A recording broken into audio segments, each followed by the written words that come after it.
That was the start. Now, I make money now. You've been a part of 3 shows that did at least 100 episodes. Yeah. Brooklyn Nine-Nine, Are We There Yet? Everybody Hates Chris. That's an extremely rare feat for a single actor to have 3 different shows. Very rare. To reach that. Very rare. But again, I love working. I love what I'm doing. Just did a movie with Dave Bautista coming out next year called The Killer's Game. So honored, man. Like, who gets this, dude? I'm living. You talking to an old football player. You know that. Yeah.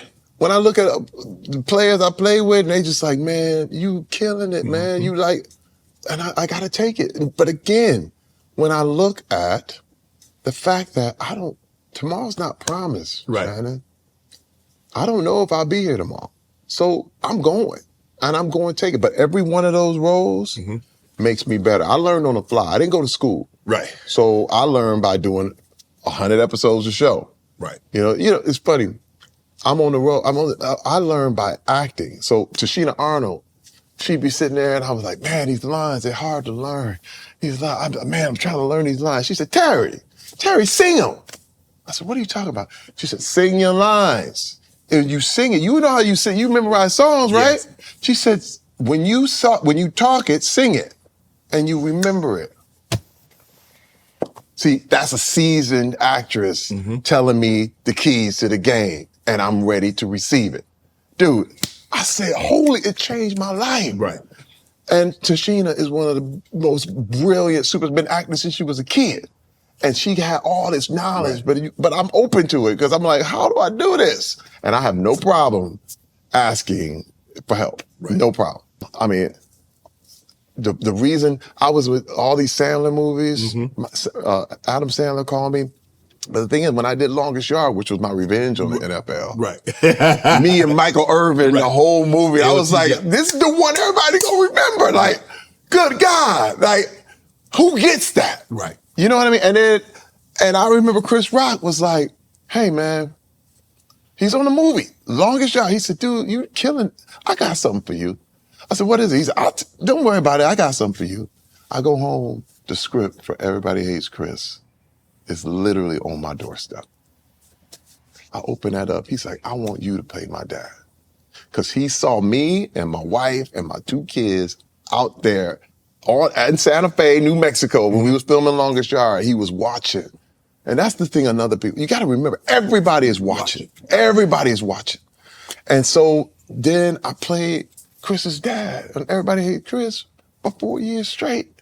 This man, when I look at my life, man, I just thank God for every opportunity. And now this is another thing, because I'm now reached the point, because I play with all these guys and they're gone.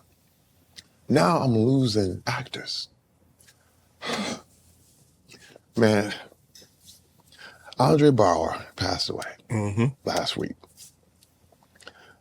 And he took me under his wing, man. You talk about one of the best actors of our generation. Right. I mean, Juilliard trained, absolutely incredible, Emmy Award winning, dramatic beast. Right.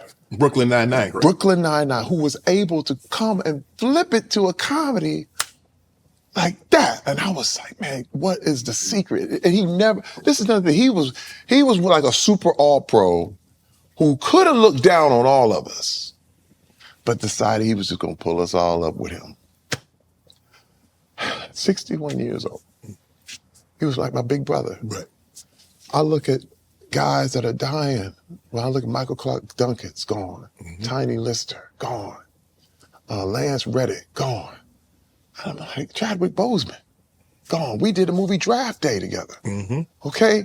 And I'm going, man, you don't have forever. You don't. You gotta go for it. You got to get what you are come to get now.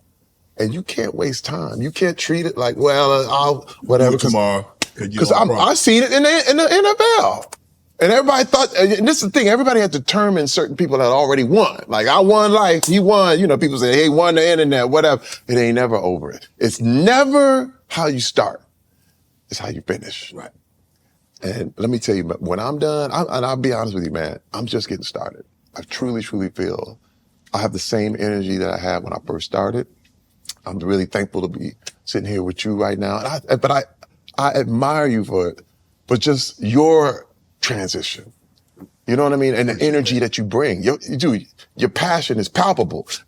And I'm the same way. I'm 100% passion. Right. That's all I am. Right. You know what I mean? I don't know no other way. I have no other way. I do everything like I'm getting $1 million.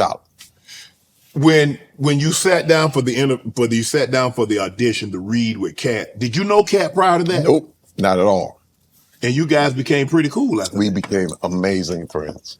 And what's so crazy, I used to watch him because we, remember a movie, when you shoot a movie, then you got to wait 1.5 years for it to come out. Correct. So you just wait, like people, you like, man, well, I got this thing coming. They're like, yeah, right, whatever. Right. and you know what's so funny? After Friday After Next, I had to go back doing security. I had to go back. Right. Because I didn't have nothing else to turn to. Right. But I knew it was coming. Right. And what was so crazy, I would do commercials and different things, but I would go watch Katt Williams at the Hollywood Park Casino. He had his own room. Mm-hmm. And this man was the funniest man I ever seen, which was crazy.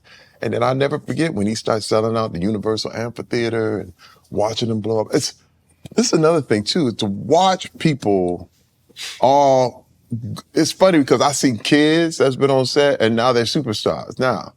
You know, like Tyler James Williams is now a superstar. Right. You know, I've watched people, this is the thing, you would never know what's going to happen. You know, you look at things and you go, oh my God, this man was, listen, one great example. We were at the BET Awards and I saw this little kid walking around with a little hat on. And I was like, hey, I got his mixtape. I said, Kendrick. He's like, you know who I am? It's Kendrick Lamar, bruh. I said, man, your mixtape, dude, Section 80 is amazing. I said, you are the next. I said, Rebecca, this is Kendrick. He was like, you know who I am? I said, dude. I said, I love you. I said, I think you are going to be the future. And what's so crazy is that he called me a few years later, ended up doing a video with him. Right. Because he said, remember when you told me you knew who I was? And remember this? You told me I was going to be doing something great. Look at this, man. Now, look, tell me he's not the best in the world right now. Yeah. And I'm so proud. And the thing is, too, man, there's another thing I had to learn and that the NFL taught me that I had to unlearn, competing. I decided to never compete with people. This was my problem. Because they call it the sin of comparison. Right. When I'm looking at what you got and comparing what I got, it's always going to be a problem. Yeah. Always. Right. Because you always going to come up short. Yeah. Yes. Somebody always got more. Right. And then somebody always got less, but you always want more. Right. And I realized, man, that creativity was the exact opposite of competition. Right. If I'm being creative, I'm not competing. So I decided, you know what? Because everybody was like, hey, man, you got to, you got to be like Tiny, you got to be this, you got to blah, blah, blah. I was like, no. I'm going to be me. I'm going to be me. And they was like, yeah, but you kind of weird. I said, yeah, I am. That's what made me unique. I am. Want to join Club Shay Shay? Become an official member by hitting that subscribe button, where you never know who's going to be joining us for drinks and conversation. Don't be late to the party because we like to do something before two something.